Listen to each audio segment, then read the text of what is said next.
আজকে বিকেল 5টার সময় আমরা স্বামী স্ত্রীতে দুজনে বাঁকবিহারী মন্দির দেখার উদ্দেশ্যে হাঁটা শুরু করলাম।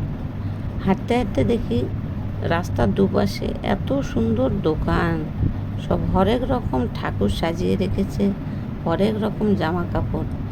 এই দোকানটা দেখে আমার মন একদম মুগ্ধ হয়েছে। ওখানে গিয়ে আমি একটা আমার ঠাকুরের জন্য বাঁশি কিনলাম। তারপর ওনাদেরকে বললাম, এই গোপালের কি একটা ছবি তুলে নিতে পারি?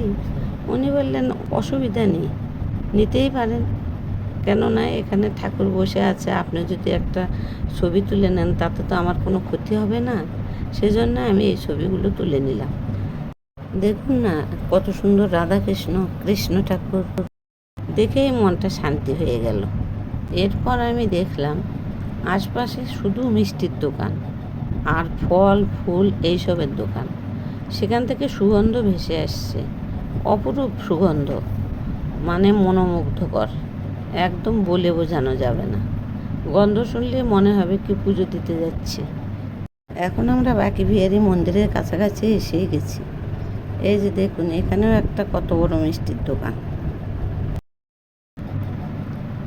এই যে এটাও একটা মিষ্টির দোকান,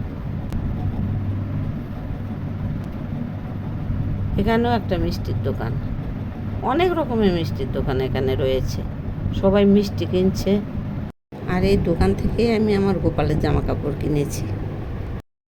আর দেখুন এখানে ফুলমালা রেডি করাই আছে, এখান থেকেই সবাই ফুলমালা নিয়ে পুজো দিতে যাচ্ছে। এবার আমি বাঁকবিহারী মন্দিরে ঢুকছি। দেখুন লোকের লোকারণ্য, চুপ করে একটু ভিডিও করে নিলাম।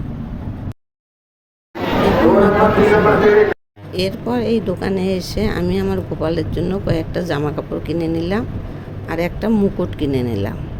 বাঁকবিহারী মন্দিরের পাশে রাধাকৃষ্ণের মন্দির, আর এখানে নানান রকম সোফা সাজানো আছে। এখানেই সব মহারাজরা বসে আছেন। আমি তাদের অনুমতি নিয়ে এখানে একটু ভিডিও করে নিলাম। এত সুন্দর ঠাকুর তো আর কোথাও পাবো না, সেজন্যই একটু ভিডিও করে নিলাম, নিয়ে চলে আসলাম। এই যে দেখুন